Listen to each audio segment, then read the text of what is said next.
afternoon, everybody. On behalf of NHRDN and the organizing committee, I would like to welcome all of you. Now, the topic here is developing and sustaining agile practices through turbulent times. And these have been turbulent times, and we have to be agile. Like for a couple of minutes, I got dropped out.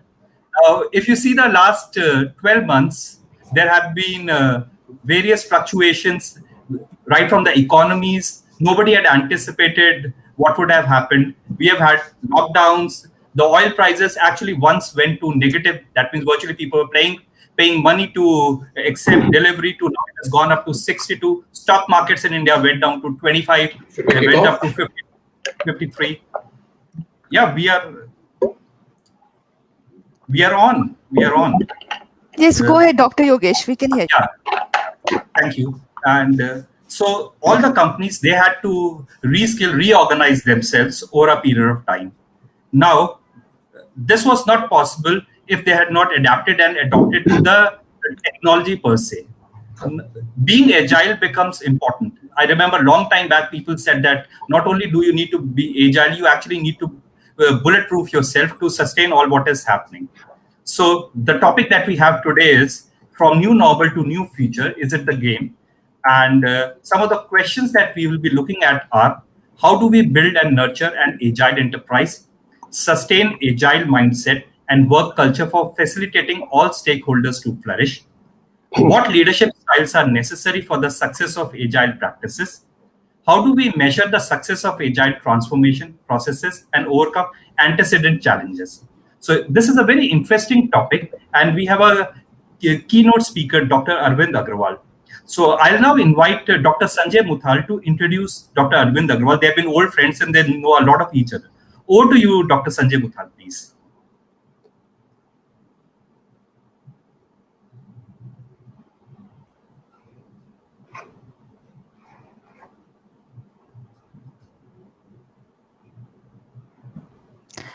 Dr. Yogesh, I think he's facing some issue. Why don't you introduce? Go ahead and introduce. Okay. So it gives Ladies me and gentlemen, immense... good afternoon. It's my privilege to welcome all of you this afternoon for an interesting conversation that we propose to have now. We are talking about developing and sustaining agile practices through the turbulent times. Turbulent times, which are reality of the day. I remember last 10 years, we were talking about VUCA and what are the VUCA times and what organizations will do in VUCA times. Came a tiny virus and it changed the whole world upside down, including the businesses and in our context, the way we were managing the people. We have this panel that is coming up soon. Before that, I have a great privilege to introduce Dr. Arvind Agarwal, who's going to be a keynote speaker to kick off the session. Arvind doesn't know any introduction, doesn't require any introduction, doesn't need any introduction, but I have the privilege to do so because I think I'm the most qualified on this panel to speak about him, having worked with him for many years, having seen him closely in action. And it's my, again, privilege that I continue to be getting guided by him, mentored by him, coached by him on various things, facets of my work life, as well as on my personal life. Arvind, for some of you who don't know, Arvind is alumnus of famous IIM Ahmedabad, got into the business side of the roles, worked in various large corporations like Xerox, like Escorts, and then came over to RPG as group head of HR, from the business to group head of HR. And I think we saw great transformation of RPG happening in terms of entire group, in terms of its value proposition, its brand, and its people practices. And I would say, singularly, Arvind played a very, very key role in this particular transformation. Currently, Arvind is partnered Global HR Lead Partners LLP, based out of Mumbai, but has domain of experience, domain of knowledge. And on this podium at National HRD Network, he also was president of national president in 99-2000, when we had the Hyderabad conference. So I'm going to hand this over to Arvind now to kick off our session. Thank you very much. Well, thank you, Sanjay. Good afternoon to all of you. Firstly, this National HRD Network conference is testing my personal agility. This is the first experience I'm having where I'm speaking to myself. That said, Nikita, if you can please help me with the screen.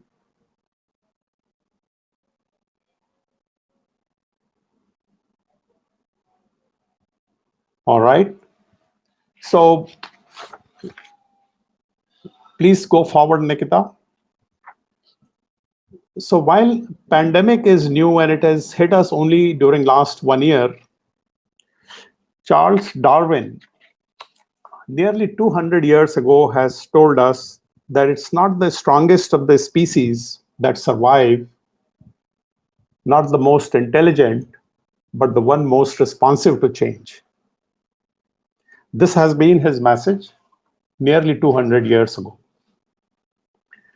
Now, while this message has been there, and it is common knowledge that we need to be agile, let's look at the report card of the organizations, how organizations have coped.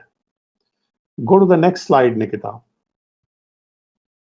So during the time when I was doing my PhD, that was around 2005, I was relatively a late bloomer. So I looked at 10 years, what has happened to the organizations. And Fortune 100, 71% had declined during that 10-year period. If you look at Economic Times, which is looking at the ranking of Indian companies, Economic Times ranks 500 companies. And there, in those 10 years, 82% of the companies, they had declined. So our corporate scorecard is not great in terms of our ability to deal with changes which invariably take. And I'm sure if I do this exercise now, the percentages may look even worse. Now, let's look at what does traditional organization look like. Nikita, next slide, please. The traditional organization, as we know, they're mostly static, they're siloed, they're hierarchical. Governance structures are placed at the apex, and decision rights flow right from the top down. That's what we are used to in terms of traditional organization. Now, if you go to the next slide, the agile organization, by comparison, is a network of teams. They're operating in a rapidly learning and decision-making cycles with a high-stake agenda for customer, internal or external. The important thing is a high-stake agenda. And I underscore that because we've all been used to cross-functional teams, task forces inside our organizations, but they oftentimes are on peripheral subjects. Agile teams work on high-stake agenda, and they're guided by common purpose, and they combine velocity and adaptability with stability and efficiency. So how do we, if we go to next slide, Nikita, how do we build agile organization? So firstly, the top team aspiration. The successful agile transformation need very strong and aligned leadership. And if I were to point one specific critical success factor for success of agile, this will be the number one. And oftentimes, this also becomes the barrier.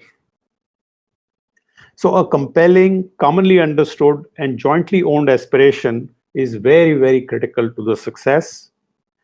And of course, most transformations start with building the top team's understanding and aspirations. This is not different so far as agile organization is concerned. And all of these three elements, they connect with each other to ensure that we get agile enterprise. But let's see how we blueprint them. Go to the next slide, please. The first step in blueprinting is to get the clarity on where the value lies. So we have to look at the strategy of the organization, and to deliver that strategy, what are the key processes, key activities through which the values are delivered. So it's important to identify the high value, the high ticket agenda. That's the first thing. And then design a team around those specific high ticket agenda. Also identify the changes which may be consequentially required on people, processes, the technology aspects, and operating model of the enterprise. And in the agile process, they don't look at the perfection. When they're practically ready, they would come forward, and the rest of the organization will figure out how to get started in terms of testing, the design, and how do we get the rest of the pieces in place so that we move faster. Now, that's what is happening inside the agile team. They're working on high ticket agenda. They're working with the great velocity. They're coming up with a practical solution. Now, in terms of organization backbone, if you look at the next slide. Now, most of you are familiar in terms of working in teams. That sounds very familiar. But what happens is that there are stable components around the team. Those stable components may be human resource function, the finance function, the leadership team, the way they do the approvals. If these pieces don't change, then the team starts gasping for air. And they're not able to thrive. They're not able to prosper, and it dies its natural death. There are, of course, elements on technology which needs to support and enable. And I remember a situation where a human resource function, for instance, and I'm picking on human resource function, but that could be equally said about the finance and other places, that they continue to hold their conventional way of setting the KRA for a year. And the people who were brought into the agile team, they were more worried about what's going to happen to their KRA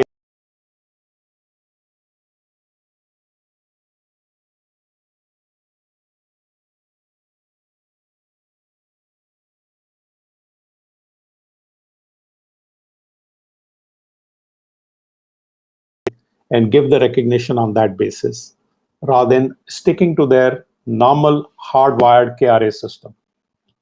Let's go to the next. We then do the pilots. And of course, we define the scope of the agile pilot. And in setting up the team, it's important that we bring in practical people and not the stars.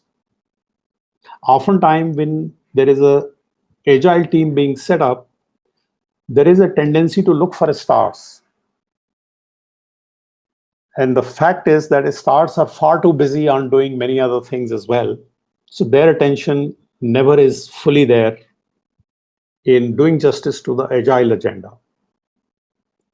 And therefore, one needs to resist the temptation of bringing stars into agile team. One needs to bring practical people who are relevant to the agenda that is there at stake.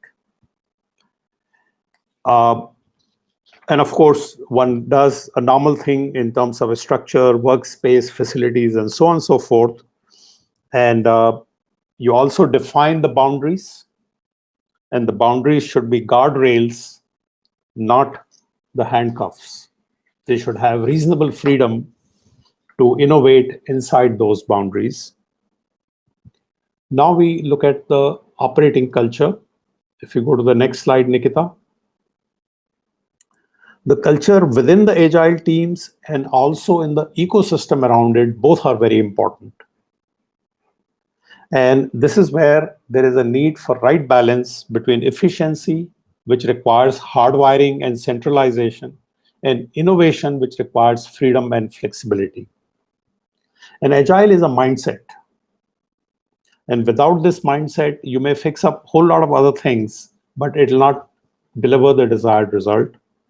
And likewise, if the leadership team and the agile people have the mindset, then even if there is a shortfall in the rest of the pieces, they can get on top of it. And therefore, at the leadership level, when I mentioned this before, there's a need for a big shift. And this is the biggest hurdle. From a telling, directing, to coaching a style of leadership.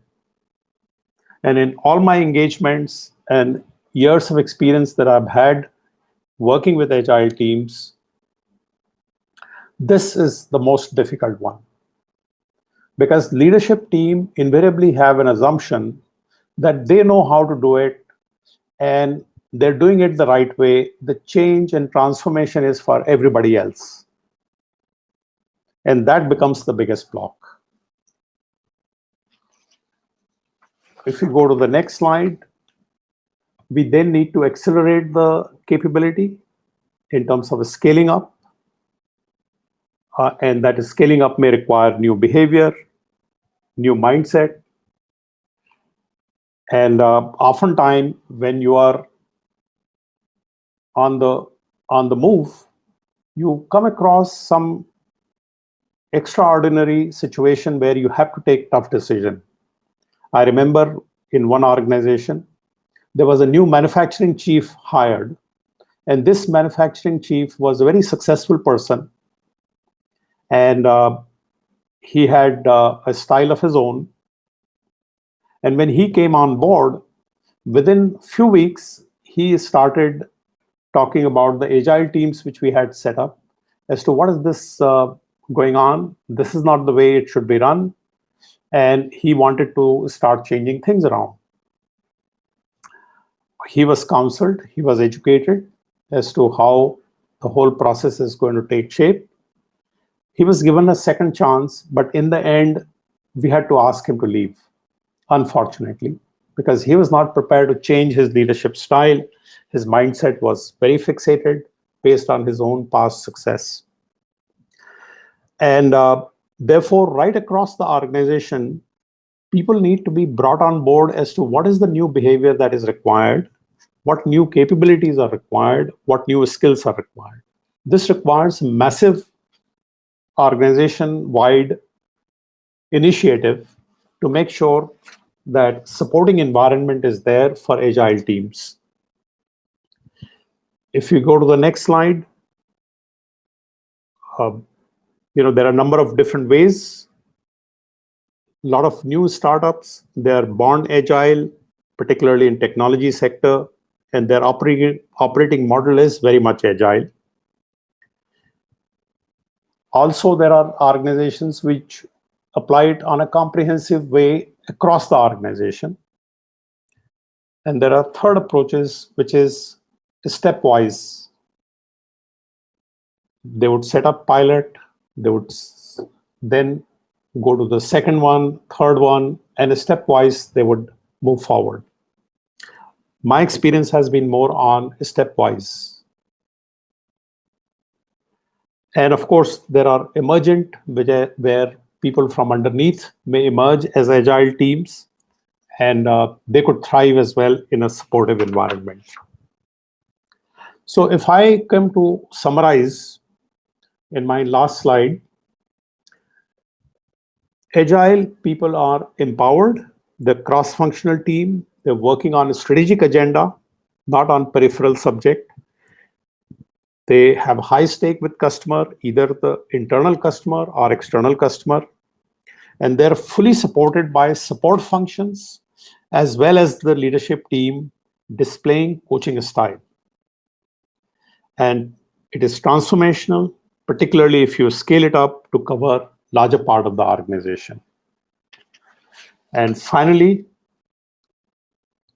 one CEO explained that, let's say we are 3,000 people on a giant cruise ship, but what we need to be is 3,000 people in a few hundred yards. So how do I get my people safely into those smaller boats? That's the challenge CEO has. That's the challenge HR partner who is working with the CEO has in terms of bringing agile culture inside the organization. So my best wishes going forward. Thank you. Thank you, Dr. Arvind Agarwal, for this. Thank you, Arvind. For the wonderful context. You really set the context for our panel very succinctly. The messages were very loud and clear, right from Charles Darwin to the CEO that you talked about, whom you had to let go of. The whole ecosystem around us, and I'm now getting into our panel, ladies and gentlemen, has suddenly changed 360 degrees, and specifically in the context of this conference, we are referring to the last 12 months or 10 months, virtually 12 months now, what we are seeing in the industry. As I said in the beginning, from VUCA to pandemic, we really hit the rock when the pandemic hit us. Business models had to be changed from even for brick and mortar models of organization to where we virtually now moved on to work from home.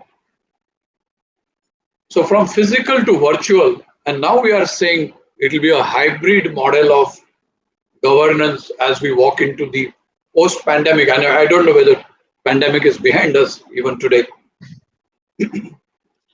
Anxiety, frustration, acceptance to change is what one saw in last 12 months, clearly in the diaspora as well as in the business context.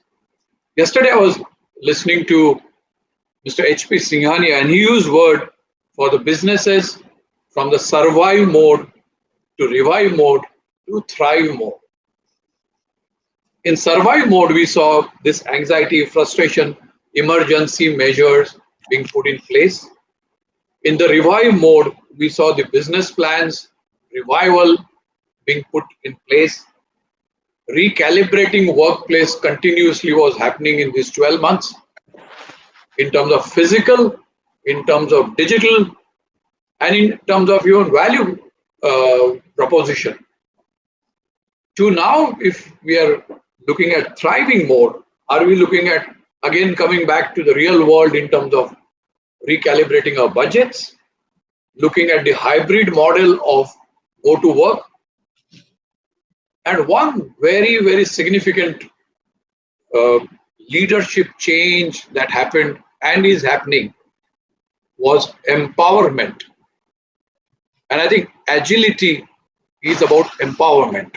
And that's what we're going to discuss in the next half an hour, 40 minutes, on what has happened when organizations were forced, if I may use that word, to have agile as a mindset to overcome the turbulent times that we saw in last 12 months. And you know what? I think one of the biggest beneficiary, and I'm very using loaded word, of the turbulent times that we faced was HR function. I think from the time that one went to school, in business school, and went to work, we always heard HR being support function, staff function, handling the welfare and administration and so on and so forth, to suddenly becoming CEO's strategic partner in the last 12 months. So if I may so respectfully, we have now replaced the CFO kind of function, which was very, very strategic and a partner to a CEO today, HR has gone and occupied that role. Purely, in some cases, pandemic forced it. Some cases, this transition had to happen because we are looking at the basic values of human engagement to the fore, which pandemic threw at us. Whether it is empowerment, whether it is empathy. I have seen the HR colleagues working very closely with the leadership in terms of counseling, in terms of advising, and in some cases, raising their neck out and saying that we need to do this today. Even if you are doing, the efficiency, even if you are doing cost optimization, will you look at people as the last option? Are there other options available? And kudos to HR leaders that we've actually seen this journey shift in last 12 months where HR is at the center stages of the business. Arvind, you already talked about agile organization.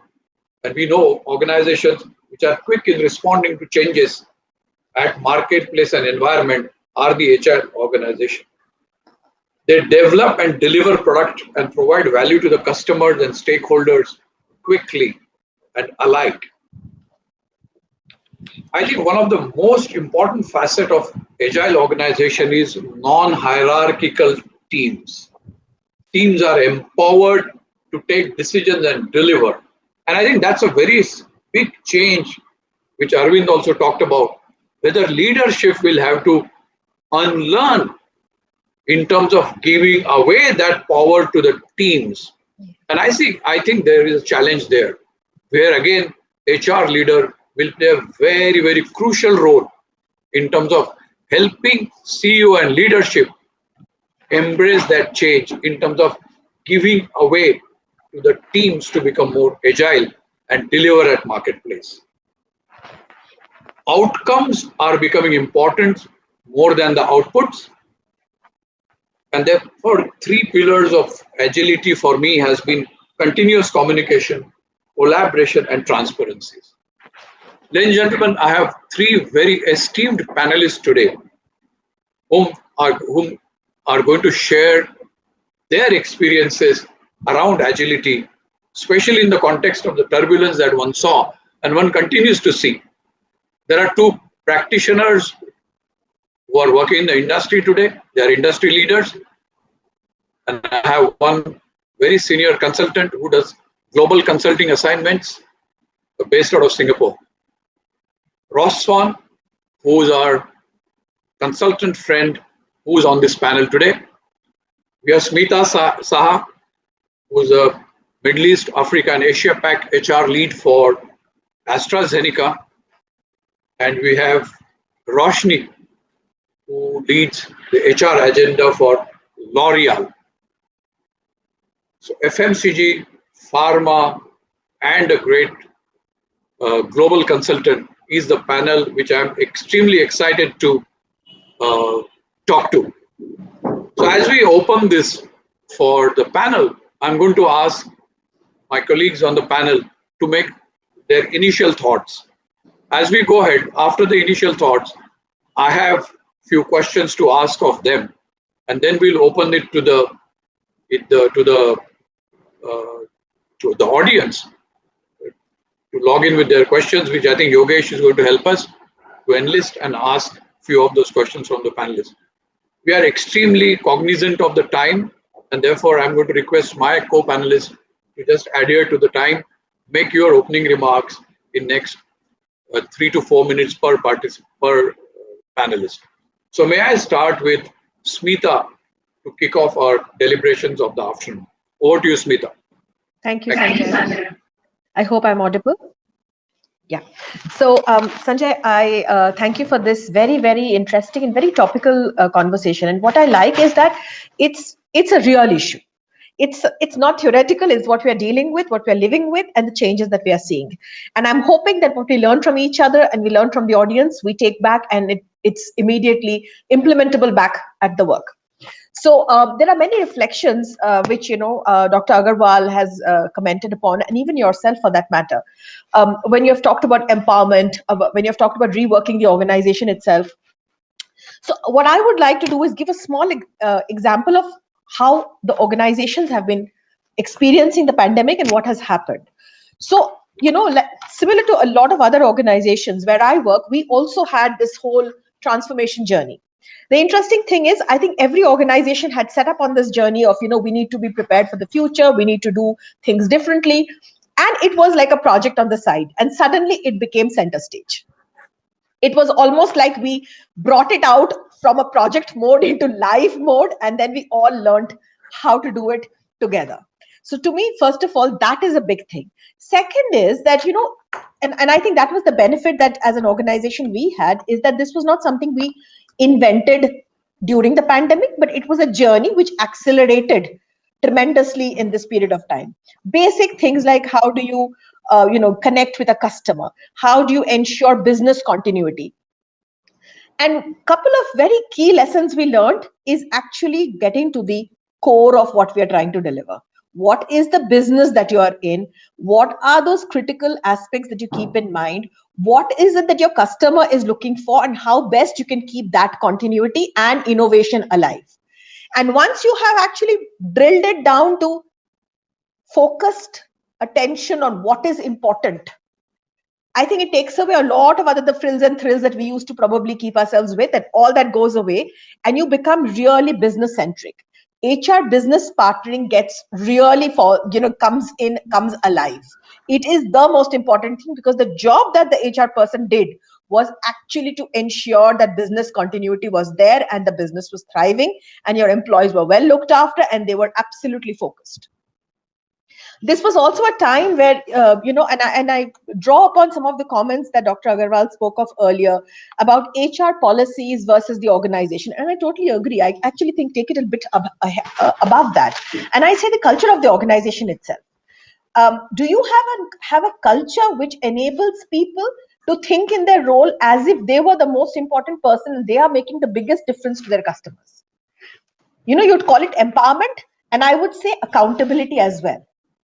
And here's the thing, accountability and responsibility moves from leadership to actually the subject matter experts or the people who are responsible for the customer experience from your organization.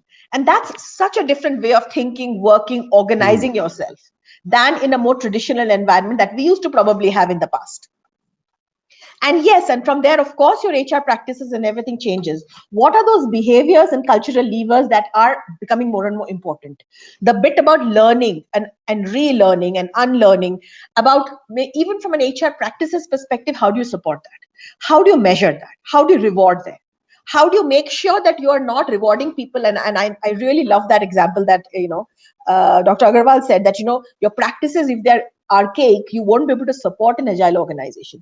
And during this time when organizations are going through all of these changes, the successful ones are the ones who actually changed even all of the supporting practices that support it. For example, I think we took the decision that this was also the year we went away from ratings and we went into feed forward mode. We went into we actually went into making sure that the rewards were right there on the spot. So we really recalibrated our reward programs and made it really just there. And you're able to recognize people for the stretch and the work and the contributions that they're making. Very different. Now, you would believe that in a year which was so turbulent, would you make such big changes in your culture? I think it's the most perfect time to do it, because you have to pivot, right? The organization is pivoting, and so are you. And that's the way you sort of, and that's why I say HR actually becomes like making sure that business continuity is there, that we are thriving, that we are responding to the new ways of working.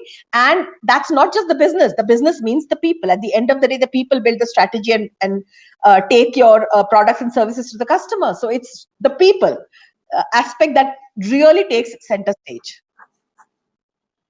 I just wanted to give you some glimpses of this, because what you said is absolutely right. I totally agree with all the points. Keeping the focus on the essentials, making sure that you are focused on what is it that you're delivering to the customer, making sure that changes in the business are reflecting across the organization, whether it's in terms of your practices, your processes, making sure that you're rewarding and enshrining the right behaviors and cultural levers in your organization. So to me, I think those are the aspects, and of course, everything will follow and everything will support this, right? All your learning systems, your programs will support it. So those are just some reflections I have at this stage. Super, Smita. I really loved put your thumb up. I'm trying to work this out calibrating here. I agree with you, Smita, and Dr. Arvind, I agree with what you're saying, and it makes so much sense. It's developing, and I think the analogy of the lifeboats coming off the cruise ship is just perfect. Yes, absolutely. Their individual ecosystems that have to survive, have to reward themselves, have to hold themselves accountable. But as long as what all the leader has to do is make sure that all those ecosystems are aligned and they're going in the one direction, because that's what quite often happens. Something changes within the system and they head off to the left instead of going to the right, instead of going forward. So that's all they've got to do is keep them in the right direction. Ross, those lifeboats become little ecosystems that grow and develop within themselves. Sorry, may I request now you to... I agree with what you're saying, it's good. So Roshni, do you have any, what's your thoughts there? Ross, may I request first you to share your experience in terms of your clients that you consult. Can you are you able to hear me? Are you able to hear me, Ross? Oh, yeah, I know. We can hear. I could green up, I think. Oh, Roshni's back now. Can you hear us, Roshni? Yeah. So, Ross. Sanjay, Ross is not able to hear you as I can. There is some buffering happening. I can't hear Sanjay. Oh, I can Sanjay. see that. All right. So maybe we will hear from Roshni, and I'll request the technical team to help us say something connecting Ross. Hear anyone. Sanjay, we can hear Ross. I can hear Ross, but he's not able to hear us, I guess.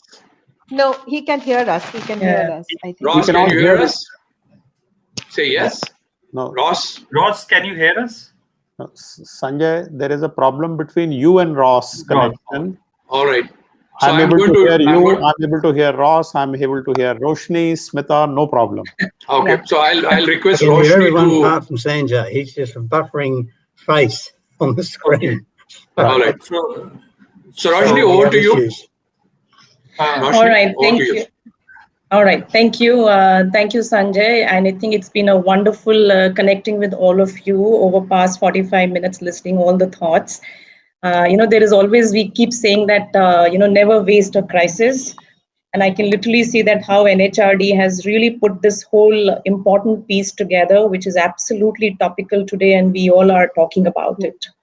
My quick comments, just to begin my thoughts on this is, today, all of us in the corporate world and also in all the living entities, we are all in the same storm. But perhaps if you analyze more deeper, we are actually not in the same boat. And essentially why I would say is that companies who are really able to embrace greater flexibility and agility are the ones who are actually able to navigate this storm very, very smoothly, right? And the biggest test of these times is really, how best is your leadership? How best is your leader who's able to mobilize and galvanize your people, your teams in the organization? I think that's the biggest test that we see in this kind of time. We are now not just talking about leaders and their competencies about decision making and so on, but we are now completely shifting from competency-based model to extremely being a skill-based model, where do you have the right skill to manage your teams remotely? Do you have the empathetic look to your teams, because all of us are going through a very turbulent time? Do you have the agility, and do you have the skill set of empowerment?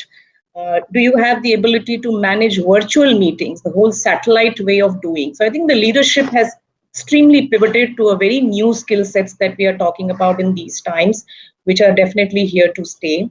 I really fundamentally believe that, the organizations really don't compete in the market on products and services, but they really compete the people who are behind these products and services. And therefore, I think organizations who understand this philosophy really very deeply are the ones where you'll see HR always having a very strategic role to play in terms of galvanizing and building this whole culture of agility and innovation mindset, and a very highly engaged employees because that's what exactly will what make the organization success, especially in this difficult time. We have seen over last 3 quarters, like many other organizations, the pandemic has significantly impacted our business at L'Oreal, and also the whole consumer shift that we are seeing in terms of the beauty regime. And that has very quickly pushed us to change our strategy, the way we communicate to the consumers today, the entire directives that we are now building, the whole narrative that we are building around the new ways of working, and all of this in a very record response time that we are now talking about, because we don't have time. We literally are talking about the transformation that can happen in 5 years is actually happening now in 5 weeks, right? And that is, all of this is possible only because we have teams which are collaborated, teams who are invited to express their point of view freely. They are extremely agile mindset with a new leadership skill set that I talked about. And again, all this was possible because there is a deep culture that we have at the company, which really promotes the entrepreneurship mindset, agility and speed and trust. And I think these are some of the very important aspects that we'll see in months and years to come, which we will kind of create the not just sustenance, but also the relevance of the organization in the market today. So that's exactly what I will just say at my start point, and I'll leave the floor to Sanjay to take to the next level. Thank you. Am I audible to you, Ross, now? I don't think so. Am I audible? Okay. We can hear you, Sanjay. We can hear you, Sanjay.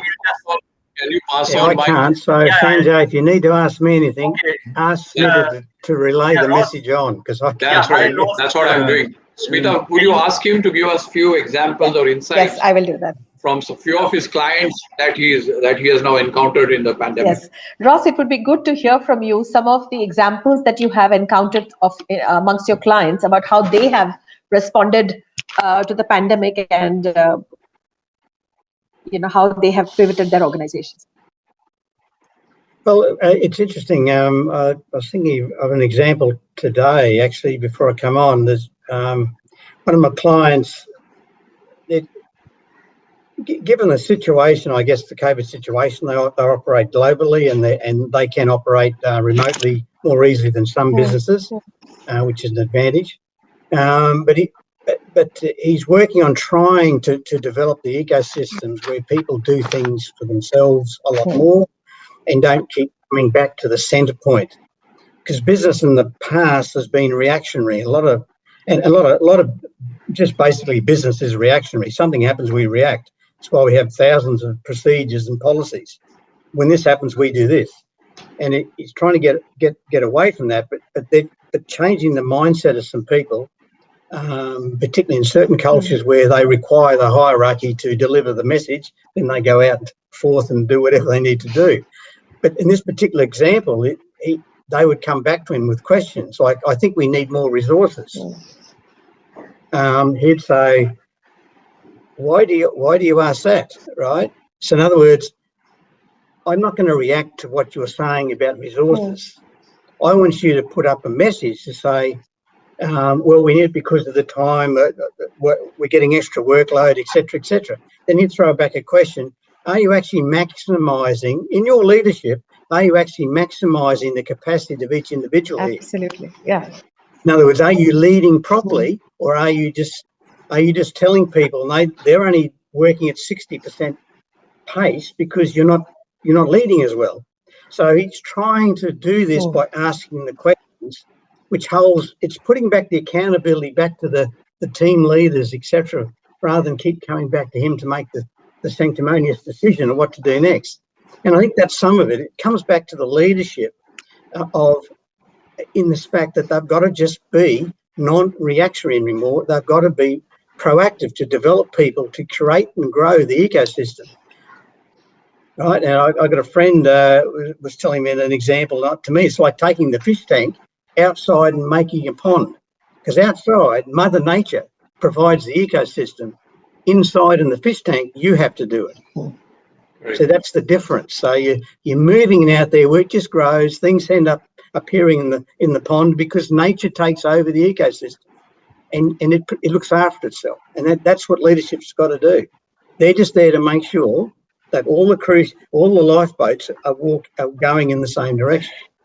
So this particular example, he's trying so hard and it's starting to work. They're coming back with more answers than questions. Like, they're not coming back to say, can you do this? They're coming back with the answers before. Yeah. Providing the consequences that people need to say, oh, he's only going to send it back to us, so let's prepare something before we go there. Absolutely, yeah. Let's prepare the answers to his questions rather than just ask. Yeah. So it's an evolving process, and I guess that's all started with COVID, given everyone's working remote, and he's trying to get them to work as more ecosystem centric, Yes, I suppose. yes. Each little system's a little centre within itself. Yes, that is true. That is true. In fact, one of the things I've experienced, and I think all of us have experienced, is that people are more willing to share experience and learn from each other during this period of time. So it's almost like we're all in the same situation, or we're learning from the same set of circumstances and learning from each other, and that collaborative learning and sort of helping along has become a way of working. It's a lot more collaborative. I don't think the leader has all the answers. It is about empowering. The subject matter expert takes the call, and the rest of us support the subject matter expert. Yeah, that's true. They understand the purpose and they're doing the right thing. Yeah, that's right. I mean, in this particular example, it's across several countries, but it's not a big organisation. It's not a big old structured organisation where it's been around 50, 100 years and it's all built up through policies and procedures. That's a bit harder to do. They've been around 10 years, maybe 15 years, but it's a small organisation still growing. So the mindset's different with the leadership. The leaders are closer to the action of people because it's not big enough yet. So it's that's easier for him to do. It's not easy, but it's a bit easier than if you're large, I don't know, oil and gas company or chemical company. Been around a lot of time, a lot of years. So how you change that mindset in people, in executives, to just let go and create systems and not saying, I want to react to something. There's nothing to react to. So I'll go in and put my nose in and have a look around so I can react to something. That's the challenge because it's the way they've been programmed. Yeah. Just thank Ross. I'm moving on. Thanks, Ross. I hear Thanks. Culture, mindset, the intangibles playing very important role in something which is very tangible in terms of going to market and becoming agile and trying to grab back to your market shares or shareholder value, or et cetera, et cetera. I want to ask you, and any one of you can pick that up. The whole agility or the agile mindset presupposes dumping of bureaucracy in the organization. Did you, ladies and gentlemen, did you encounter any of this, and how did you deal with this within your organizations? Any example or anything that you really want to share with us today? I think the one thing that I was talking about earlier is about changing our performance program itself from a rating program where we would do an annual year-end appraisal and then reward cycle to becoming a lot more in the moment, relooking, having check-ins as often as required, recognizing people, recognizing their contributions, and moving along and focusing the conversations on forward and not backward, and not labeling people and getting into that kind of a negativity versus focused on, okay, so you have this to deliver, and do you have all the requirements for it, including capabilities? So it completely changes the narrative and the employee experience. And I would think that would be a good example of how do you have the right culture and processes in this kind of an environment. Smita, when you initiated this conversation, was there a pushback or was there a buy-in? I think people thought we had gone mad. Because in the middle of we were trying to, we were in the midst of a pandemic, but the more we started talking about it, people actually thought it was the best thing to do and had full support. full support. People actually, and we are already receiving the feedback, and the feedback is great. But was there skepticism initially? Not really for the process itself, but just the timing. And, we were still trying to figure out early days, right? I mean, early days in the pandemic, we are still we don't have much of visibility beyond the next few days, forget weeks and months. And then we were talking about this change, but I think as the situation built up, it seemed like the absolute right thing to do. And once that mindset happened, it actually accelerated. And I think we probably picked the right time, and it definitely boosted the agile mindset and the agile ways of working that we were focused upon as a cultural lever in the organization.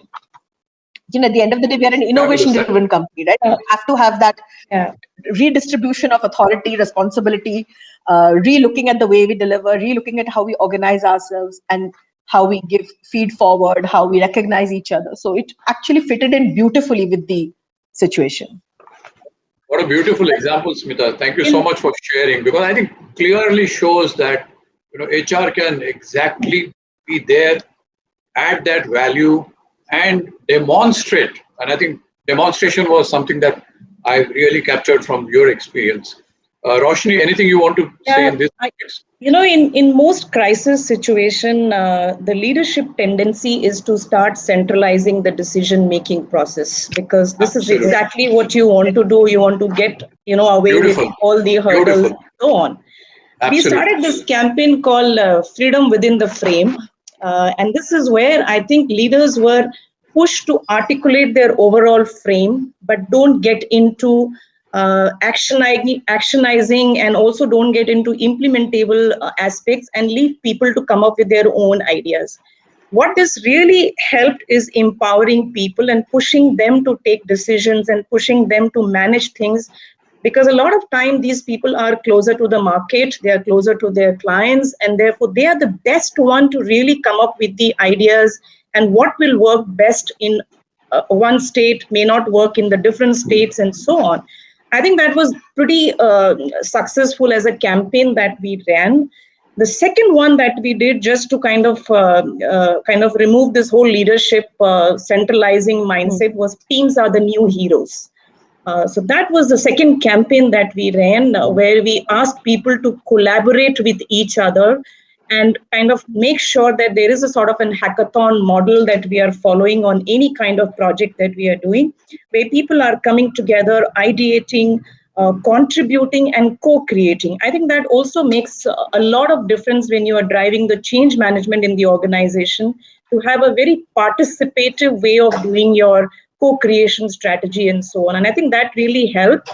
And the way we also started rewarding people around this, because today we don't have our individual KPIs or KRAs as we call them. We now call them cooperation objectives. So our entire performance management system has cooperation objectives, which are of course interlinked with each other and extremely aligned to this whole manifesto of teams are the new heroes. I think these are some of the changes which, it just helps create a different kind of mindset in the organization altogether. What beautiful examples. I'm really this hackathon, teams are the new heroes, cooperation objective. I mean, beautiful. Ross, can you pass on to Ross? Does he have any example of similar nature? Ross, would you have any examples to share with us as well? On me, I was just impressed with Roshni saying cooperation of objectives. I like that, because what it does is changing the mindset. And when I talk about examples, it's changing the mindset of people first, and you need to react at the top to change that and live it. I guess another example there with a client, where the continual discussion was, that having the growth mindset. Let's not be fixed mindset. And I'm talking about a client that has grown up in the sense it's 150 years or whatever it is as a corporation in many countries. So it's grown up with a fixed mindset, because we could once, but now we need a growth mindset and be open. And it's there again. It's that challenge for leadership for leaders to do it. to empower people. And I got one person, like I'm thinking of a person now I'm working with, who is a regional executive for this company, and it's like you just got to let go. And so he chose to let go, and he has a country head working, and they've appointed certain champions to sort of get this ecosystem sort of up and running. And whilst it was so easy for him to put his head in the door and start saying blah, blah, blah, blah, he refused to do it, right? So he had to walk the talk, because he knew as soon as he did it, it all goes over. The words just are meaningless, right? So he stopped doing it. Even so, he had direct line to the champions in different countries. But at the same time, whatever they come to him with, he'd send them back, talk to your country head, and you've got to work it out, because you're the ones accountable for your country, not me. And that's like the end of the day. I'm saying the same thing as the first example. It's just from the top, walking the talk and resisting being reactionary and putting your nose in, because and he used to sit there thinking, oh, I'd like to do something. I feel basically hopeless, but that's what I need to be feeling. But in the process of this, it's also very important to create a very strong culture of psychological safety. Yep. If you are empowering people, if you are creating an agility, but if you don't have the way to make people comfortable that, it's not just the success that we are going to celebrate, but also the failures that, probably, learnings. And that's exactly, the learnings from there. And that's why, we have, on any new initiative that we start, we call it test and learn. So how do you do the piloting of certain things and then learn out of it, and then you kind of grow, with that sort of a mindset. I think that part of culture building is also very important to allow people to make mistake and contribute in the space. Absolutely. Very true. I agree with that. Very good. Actually, I'll just give you one example. That company I'm talking about, you go back 5 years, and one of their mantras was, get it right the first time. Yeah. Well, that's the worst thing. And they worked out that wasn't working, because no one did anything, because they thought, well, I won't get this right the first time, I'm not going to do it. So then it become back, if it's 80%, then you do it. Yep, that's the Agile mantra, that don't wait for the perfection. You'll never start anything, right? Yeah. Smita and Roshni, I have a particular question. Are there any specific behaviors that foster agility? And did you have to kind of tweak with your, the behavior framework in the organization? I can add a lot to it, but let me pick few, and then I will let Smita also to pick a few on that. I think one of the big aspect of agility mindset and building that agility mindset in the leadership was the whole aspect of scenario planning capabilities. Over a period of time, we have developed leaders who are extremely good in managing their business, managing their P&L, profitability, and so on. But I think somewhere, I'm not too sure how much we have really invested on these leaders to be extremely experimental and looking at different scenarios to be able to build around your business. I think this is something that we have taken up as a very big project in L'Oreal itself, where we have picked up our top 25, 30 leaders, and now they are going through a rigorous, capability building around scenario planning, and then being ready to be, to manage the unprecedented situations. I think this has also helped us to pivot our business model in a different, environment. Being beauty, which is extremely expressive, extremely open, and when people are not moving out, they are not wearing too much of, beauty products and so on. How do you still understand that whole consumer shift somewhere which is happening, and then be able to come up with a solution which actually meets the need of your consumers? Out of this scenario planning, we have come up with a very innovative model which is called social commerce. We all know e-commerce, which is about going to Amazon, Flipkart, and then sort of buying your products online. But one of our business model is into B2B to B2C. So we don't deal directly with consumers, but we go via salons. And most of our products are only sold through salons. In a crisis situation where consumers need that product, but the salons are not functional or the clients are not visiting the salons, we still have to make sure that salons play a very important role in connecting with these clients. And therefore, we came up with this whole platform, and in a record time, we created this whole online channel, which was called SOCOM. It's called Social Com. It's a very innovative platform that we think just came out of this whole discussion, where now through salons can reach out to their clients and be able to engage with their clients on different requirements and so on. So I feel, scenario planning is very important aspect of our leadership to build that agility. Second is the whole technology enablement, the adapting to the technology. And I think that's, again, super important today because digital, we've been talking about for 10 years now, but I think in the last 10 months, the acceleration on digital is phenomenal. And I think that's something that, again, requires a lot of upskilling, reskilling, understanding this whole world, of living in a digital era, yet be able to be very social and very connecting with people is really very important. And third, perhaps I would add, is this whole O+O satellite way of managing your teams. So you're going into a big time hybrid. You will have some teams sometimes sitting with you physically, but a lot of them will not be sitting with you physically. So how do you still be able to build a very strong empathy, emotion, connect, and sort of inclusive meeting behaviors in a hybrid model? I think some of the things which are very important to build the agility in the organization. I can go on, but I will leave. I really appreciate fantastic insights and fantastic practical work that you guys have done. I'm going to ask the host, Yogesh, would you have a few questions from audience? We have just 10 minutes left. Yeah, so Dr. Sanjay, I think I can moderate that. We have a question from Sundara. And Sundara, I'm going to hand you the mic and you can join us on stage to ask your question. Sundara Rajan. Yeah, can you hear me? Yes. Let me put you on. Yes, we can hear you. Hi, Sundara, please go ahead. Hi. Good afternoon to all of you. This question is to Dr. Agarwal because we respect him a lot as the doyen of the HR fraternity, and he has seen a tremendous amount of ups and downs of business cycles. We notice change that is happening in the business environment. We see e-commerce making inroads. It's maybe single digits right now, but probably we are going to see 20% in a couple of years. And we see Industry 4.0 and IoT pushing jobs out. Now, do you see this technological intrusion? I'm sorry to use that word. It is anyway helping efficiency, but then it's also going to affect lives.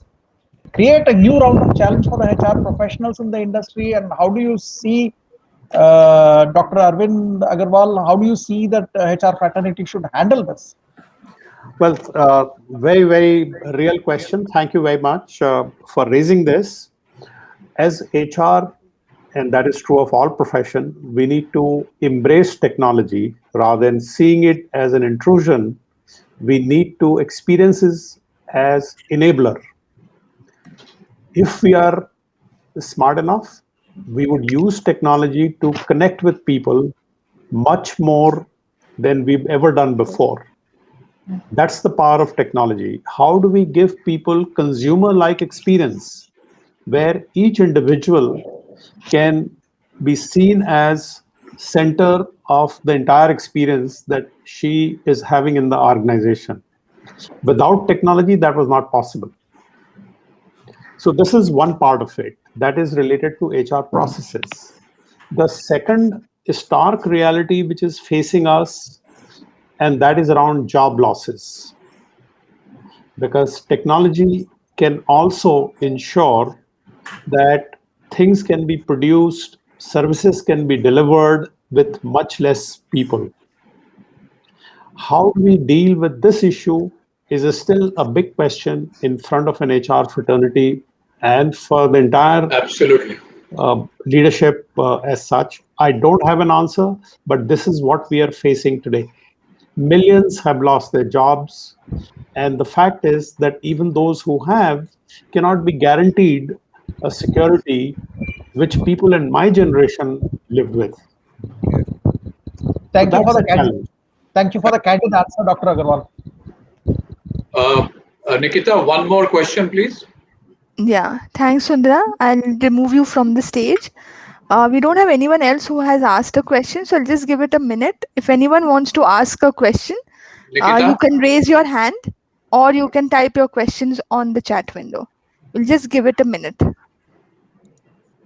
So while we are waiting for it, Sanjay, you asked a question about what are the new skills required. Yeah. And if I may add to that, sure. At the leadership level, people are very good at, and they have been very good at traditionally in reviewing plan versus actual. They constantly do that on a one-on-one meeting, in one-on-many meetings. They thrive on that, setting the plan and then reviewing. YTD. Right. The new skill which is required is ability to ask question with a childlike curiosity and make sense of what is the scenario out there. Beautiful. And then listen to the responses. As leaders, we are not good at listening because we have been trained to tell and direct. Yes. Because we believe we have the wisdom. And I have seen senior most people in my coaching engagement, even at MD level persons, the big shift that is required is from telling to listening. Beautiful. And that is capability. You know, we generally say communication capability, ability to carry people along, and so on and so forth. It needs to be more precisely called out. The listening ability becomes very, very central going forward. Beautiful. Thank you, Arvind. Thanks for sharing. To listen, you ask the question. So when you're saying something, you're actually asking questions to take people on the journey and then sit back and listen, because it's not telling, it's just asking. And you said with curiosity, intent. Absolutely. I think that was said. It's not just, why did you do that? It's more, I'm curious, tell me more. Yeah. Right. Thank you, Arvind. And I'm underlining this childlike curiosity. It is not asking a question like a school teacher who already knows the answer. That's right. And you're checking whether the student knows the answer or not. That's a different kind of right. You got to be like, it's a childlike curiosity. Childlike is spot on. Yes. Amazing. And that whole attempt, if I may say, is well said. To find out how much you don't know rather than how much you know. Yeah. And there has to be humility for a leader to accept that I'm incomplete without my people. Yeah. And my people are going to tell me what is going on out there. Fabulous. And Fabulous. Roshni mentioned about scenario building.